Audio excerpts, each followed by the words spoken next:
A'udzubillahi minasyaitonirrajim. Bismillahirrahmanirrahim. Assalamualaikum warahmatullahi wabarakatuh. Alhamdulillahirabbil alamin wa bihi nasta'in wa ala umuri dunya waddin. Wassalatu wassalamu ala asyrafil anbiya'i wal mursalin sayyidina Muhammadin wa ala alihi wa ashabihi wa ummatihi ajma'in, amma ba'du. Alhamdulillahirabbil alamin. Akhwati fillah rahimakumullah. Kita bertemu lagi di kajian pekanan bersama saya di Muamalah Muslimah, dan kita coba cara berbeda ya. Kalau seperti biasanya kita live gitu ya, cuma kan rata-rata banyak sekali teman-teman yang terkendala untuk datang gitu ya. Lalu akhirnya minta rekaman YouTube-nya gitu. Kami lalu berpikir di Muamalah Muslimah, kenapa tidak sekalian menjadikan YouTube sebagai platform buat share dakwah gitu ya, sehingga teman-teman bisa mengaksesnya dan juga bisa menyampaikan kepada orang-orang yang tidak kebetulan tidak sempat datang gitu ya. Itu yang pertama. Terus yang kedua juga memang kami merasa, atau saya dan tim gitu ya, merasa bahwa kajian pekanan ini kalau teman-teman yang ada di grup itu kan nanti akan dapat banyak materi-materi suplemen ya, atau tambahan. Misalnya nanti insya Allah tetap akan ada materi-materi ekonomi yang saya posting, walaupun mungkin bentuknya hanya voice note misalnya. Itu menjadi keuntungan tersendiri, tetapi dakwah itu harus tersiar secara luas, jadi gak hanya bagi teman-teman yang ada di grup kajian pekanan, sehingga kalau diletakkan di platform YouTube otomatis teman-teman yang lain insya Allah bisa mengakses begitu ya. Mudah-mudahan semakin banyak manfaatnya.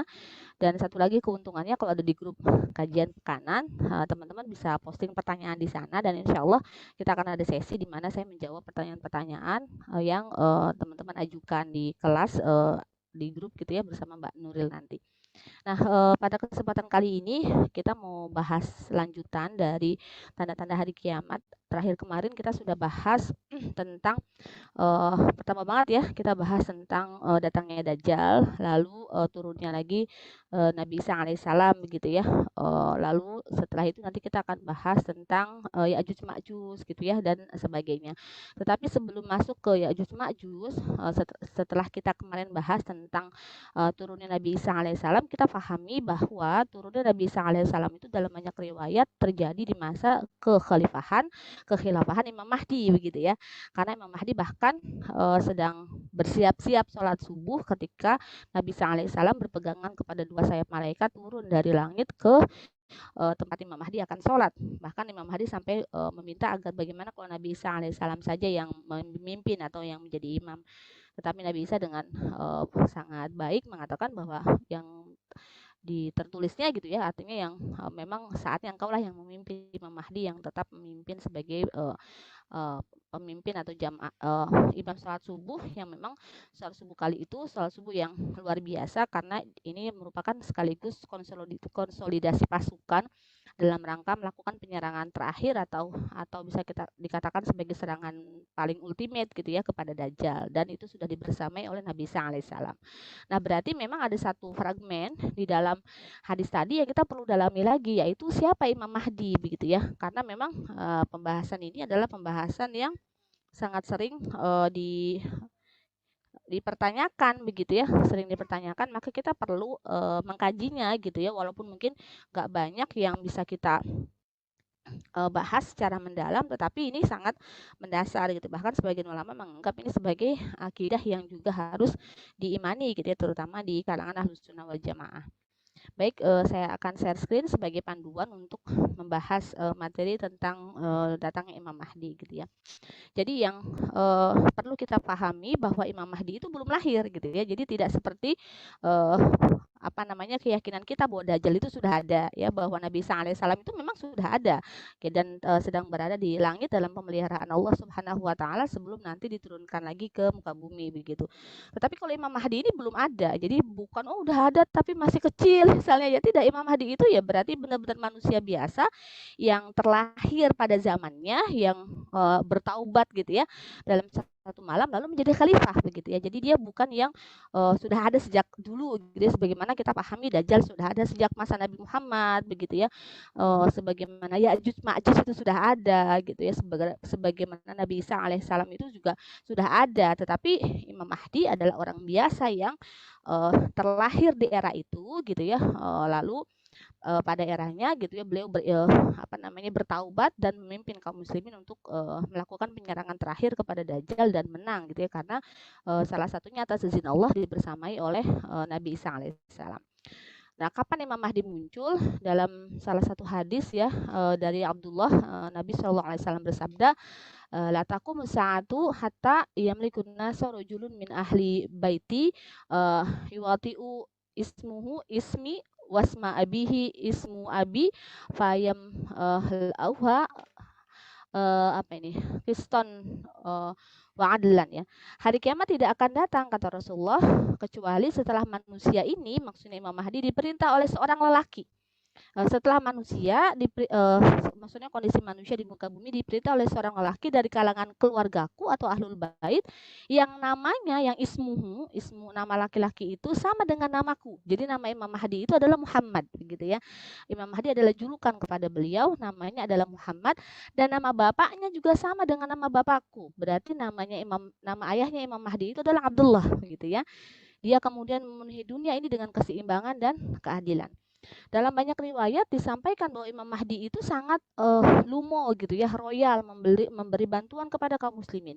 Sehingga ketika ada orang yang membutuhkan bantuan, ada orang yang datang kepada beliau misalnya mengadukan kesusahan, beliau akan memberikan bantuan bukan misalnya dihitung 1 juta 2 juta, tapi sudah setumpuk gitu, langsung diambil sebanyak-banyaknya untuk diberikan kepada kaum muslimin yang membutuhkan. Itu untuk menggambarkan era kesejahteraan yang terjadi di masa Imam Mahdi menjadi khalifah, dan pada saat itu turun Nabi Isa alaihissalam akan membantu dalam rangka menghapuskan atau mengalahkan Dajjal begitu ya. Nah, lalu pertanyaannya, berarti Imam Mahdi muncul pada era apa? Nah, ini ternyata merupakan salah satu tanda kiamat gitu. Datangnya Imam Mahdi ini merupakan salah satu tanda kiamat, karena Rasul sendiri dalam hadis riwayat Ibnu Hibban mengatakan tidak akan terjadi kiamat sampai manusia ini dipimpin oleh seorang lelaki dari kalangan keluargaku yang tadi gitu ya, namanya sama dengan nama Rasul dan ayahnya sama dengan nama ayah Rasulullah Shallallahu Alaihi Wasallam. Nah, maka dari sini dapat kita pahami bahwa berarti Imam Mahdi ini kan berarti pemimpin kaum muslimin gitu ya. Nah, sebagai khalifah.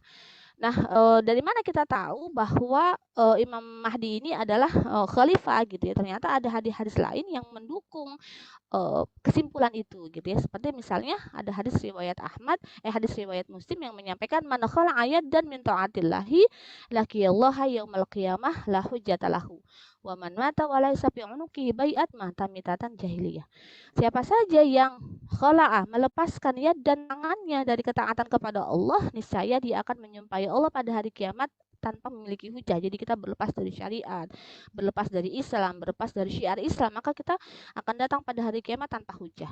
Dan barang siapa yang mati di pundaknya tetapi tidak terdapat baiat, berarti yang dimaksud tidak terdapat baiat ini adalah baiat kepada khalifahnya ada, tetapi dia tidak membaiat khalifah itu. Walaisa fi unuqihi baiat, dia tidak berjanji setia kepada kepemimpinan Islam yang sudah ada. Jadi di pundaknya nggak ada baiat gitu ya. Artinya kan ketika Allah Subhanahu wa taala melalui risalahnya mengatakan kalau kamu nggak mengadakan di dalam pundakmu baiat, itu berarti baiatnya ada gitu, baiatnya bisa diwujudkan. Tetapi dia memilih untuk tidak membaiat. Nah, maka apa? Mata mitatan jahiliyah, dia akan mati dalam keadaan jahiliyah.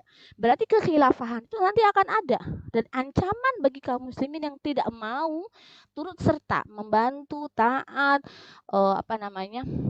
ikut berkontribusi misalnya di dalam proses pelaksanaan syariat Islam itu dengan cara membaiat pemimpin untuk kaum muslimin itu, maka dia dikatakan mati dalam keadaan mati jahiliyah. Nah, mati jahiliyah ini di dalam maknanya adalah mati dalam keadaan menanggung dosa yang sangat besar.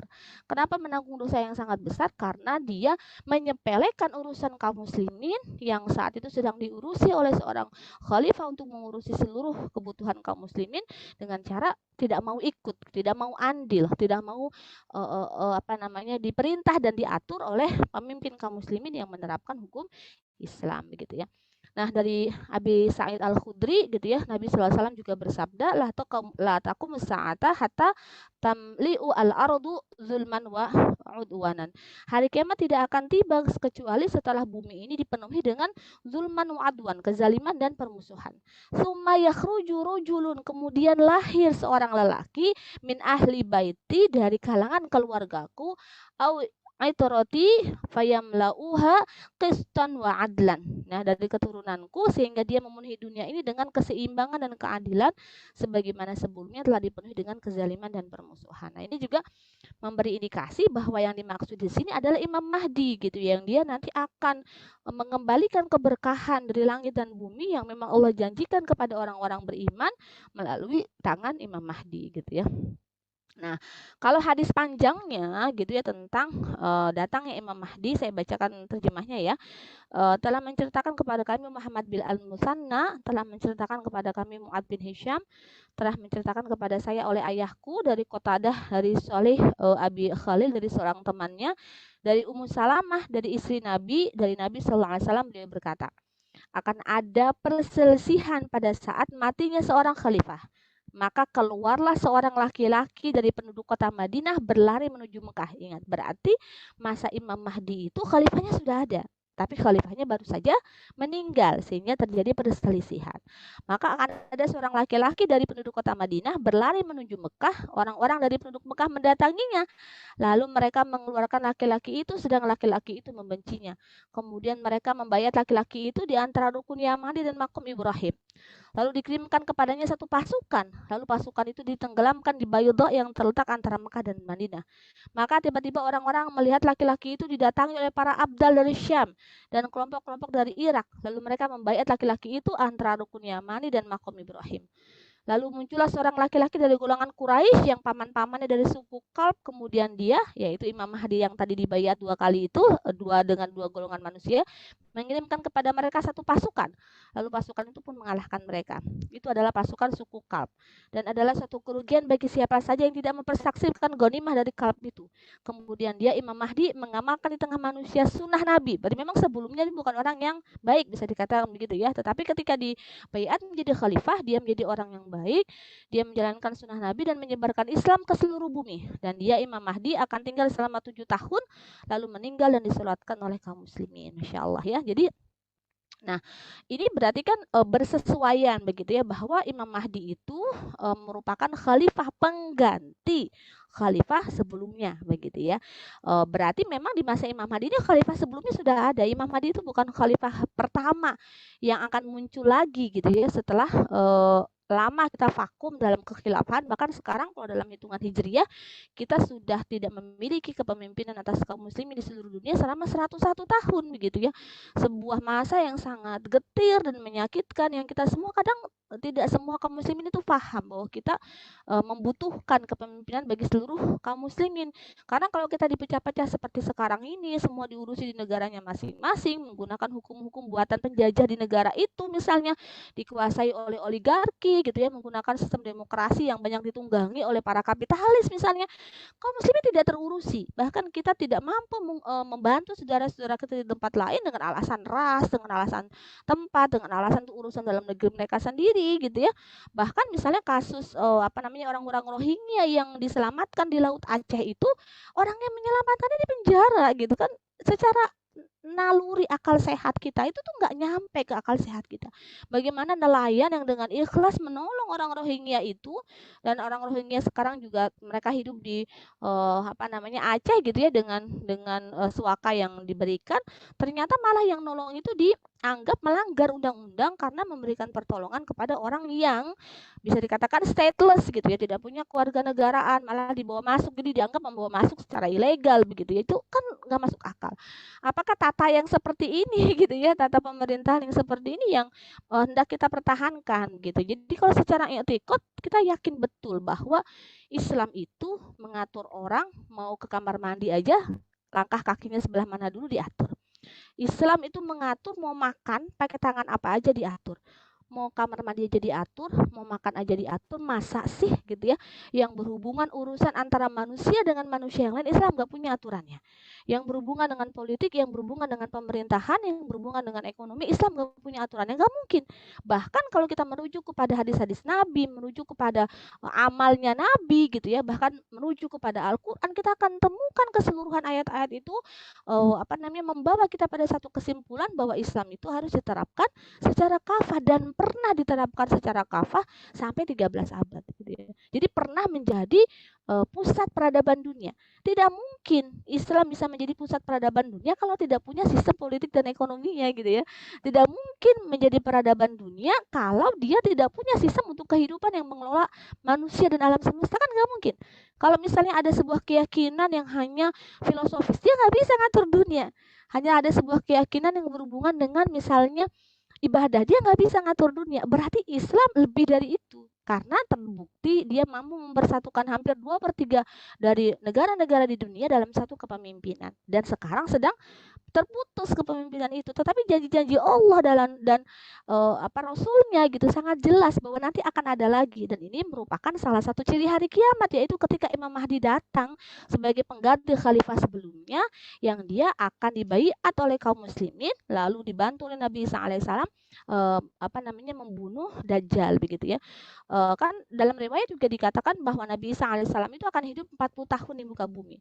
Lalu para ulama menafsirkan bahwa mana 40 tahun itu adalah 33 tambah 7, karena sebelumnya Nabi Isa alaihissalam diangkat oleh Allah dari bumi gitu ya ke langit pada usia 33 tahun. Berarti nanti kematian Imam Mahdi itu kurang lebih bersamaan dengan kematian Nabi Isa alaihissalam, karena tadi 7 tahun sejak diangkatnya menjadi khalifah, seperti Imam Mahdi juga 7 tahun sejak dia menjadi khalifah atau sejak melakukan penyerangan kepada Dajjal, kurang lebih begitu ya. Nah, hadis ini diakui sebagai hadis yang sahih, walaupun ada beberapa ulama seperti Syekh Al-Albani yang mendoifkan ternyata, tapi ulama-ulama lain menganggap hadis ini adalah hadis yang sahih gitu, sehingga kami mengambil pendapat yang mensahihkan hadis ini begitu ya. Nah, syarat dari hadis tadi, pengarang dari kitab Al-Khilafah Al-Islamiyah wa Imkaniyat Audat Yaqubula Zuhur Al-Mahdi mensyarah hadis ini berkata bahwa Nabi Shallallahu Alaihi Wasallam mengabarkan bahwa kemunculan Imam Mahdi alaihissalam akan terjadi setelah meninggalnya khalifah kaum muslimin yang sebelumnya. Hal ini menunjukkan bahwa khalifah akan tegak terlebih dahulu sebelum kemunculan Imam Mahdi begitu ya. Sehingga orang yang menolak kekhilafahan gitu ya, sama saja dia menolak ciri-ciri hari kiamat begitu ya, karena Imam Mahdi itu akan mengganti khalifah yang sebelumnya, dan nama kekhilafahan itu nama yang khas gitu, tidak diberikan kepada raja, tidak diberikan kepada presiden, tidak diberikan kepada kepemimpinan politik yang lain, tapi diberikan kepada kepemimpinan sistem politik di dalam Islam begitu ya. Jadi walaupun ini bahasannya kayak agak berat, nyangkung-nyinggung ke politik, tetapi memang pada faktanya seperti itulah hadisnya. Kita tidak boleh menutup diri dari kenyataan bahwa Islam itu memang mengatur semua aspek kehidupan. Kadang kita belajar ekonominya, kadang kita belajar akhlaknya, kadang kita belajar tata pergaulannya, kadang kita belajar tentang rumah tangganya, tetapi juga kita harus mau belajar tentang politiknya. Bahkan ketika kita sedang membahas tanda-tanda hari kiamat, kita juga harus bertemu dengan sistem politik Islam. Jadi itu tidak bisa dipisahkan begitu ya. Sangat mungkin orang-orang yang menolak khilafah nanti akan nggak mau sama hadis itu, berarti nanti dia memandang apa terhadap Imam Mahdi dan seterusnya begitu ya, seperti itu. Nah, banyak kaum muslimin hari ini yang telah melenceng dari kebenaran dalam masalah ini. Ada yang berkeyakinan bahwa negara Islam tidak akan pernah berdiri kecuali dengan keluarnya Imam Mahdi. Nah, kenyataannya bahwa Imam Mahdi itu datang atau menggantikan posisi khalifah sebelumnya. Al-Alama Al-Ghumari juga menjelaskan panjang lebar mengenai hadis datangnya Imam Mahdi yang jumlahnya tidak kurang dari 40 hadis gitu ya. Maka beliau juga menyampaikan bahwa datangnya Imam Mahdi sebagai statusnya mutawatir begitu ya. Seperti itu, termasuk keluarnya bendera Uqob gitu ya, atau bendera hitam dari timur. Siapa yang menolongnya, Allah pasti menolongnya. Siapa saja yang menghinakannya, Allah pasti menghinakannya. Sampai mereka mendatangi seorang pria yang namanya seperti namaku. Mereka akan mengangkatnya sebagai pemimpin, Allah pun mengukuhkan dan menolongnya. Jadi bendera Uqob itu yang bertuliskan la ilaha illallah, yang berwarna putih gitu ya, dan latar benderanya berwarna hitam, itu adalah bendera kaum muslimin pada saat itu, dan itu bendera yang juga dipegang oleh Imam Al-Mahdi begitu ya. Nah, demikian pembahasan tentang Imam Al-Mahdi sebagai satu bagian gitu ya dari ciri-ciri datangnya hari kiamat kubro atau kiamat besar yang tidak bisa kita pisahkan dari kondisi saat itu, yaitu kondisi di mana kaum muslimin sudah berada dalam masa kekhilafahan. Yang menjadi pertanyaan berikutnya adalah apakah kita menunggu masa itu atau memperjuangkannya. Allah Subhanahu wa taala dan Rasulnya gitu ya selalu menyampaikan tentang masa depan bagi kaum muslimin, sebagaimana dulu Rasul mengatakan bahwa nanti sebaik-baik pemimpin adalah pemimpin yang bisa menaklukkan Konstantinopel, sebaik-baik pasukan adalah pasukan yang dipimpinnya yang menaklukkan Konstantinopel. Apa yang dilakukan oleh para sahabat ketika mengetahui hadis itu, mereka berusaha berlomba-lomba menjadi orang itu gitu ya, karena Rasul nggak sebutin namanya siapa gitu atau dia kapan adanya, tahun berapa, kan tidak. Jadi itu seperti kesempatan emas untuk melisting nama kita pada janji itu gitu ya. Sebagaimana juga janji bahwa nanti kekhilafan akan tegak. Betul, kita tidak berkontribusi pun itu akan tegak, tapi oleh siapa? Oleh upaya orang lain dengan izin Allah gitu. Maka yang terbaik adalah kita terlibat, melibatkan diri, mendukung agar apa? Agar proses Islamisasi dalam semua aspek kehidupan itu bisa berjalan hingga ujungnya sampai kepada tertegakkannya sistem Islam di muka bumi. Wah, berarti dekat kiamat tuh Ustazah. Kita kan nggak ngerti kapan waktunya, tetapi buat tanda-tanda hari kiamat itu juga semakin menegaskan kepada kita bahwa kemenangan bagi kaum muslimin adalah sebuah kepastian. Pertanyaannya, apakah kita mau menjadi pelaku dari kemenangan itu yang mendapat kemuliaan dari Allah, ataukah kita mau menjadi penonton yang bertepuk tangan, sekedar gembira tetapi dia tidak mendapatkan apa-apa, atau kita sebagai penentang gitu ya. Nauzubillah min dzalik, yang berarti kalau kita sebagai penentang bukan hanya kita menentang ayat-ayat Al-Quran dan hadis yang menyampaikan tentang kekhilafahan, bahkan kita juga menentang ayat-ayat dan hadis yang membahas tentang tanda-tanda hari kiamat. Padahal itu adalah masuk dalam kategori perkara akidah. Demikian materi kita pada kesempatan kali ini. Nanti insya Allah di akhir pekan kita akan buka sesi tanya jawabnya. Teman-teman bisa kirim ke Mbak Nuril atau langsung posting ke grup di kajian pekanan untuk bisa bertanya dan berdiskusi. Saya akhiri. Assalamualaikum warahmatullahi wabarakatuh.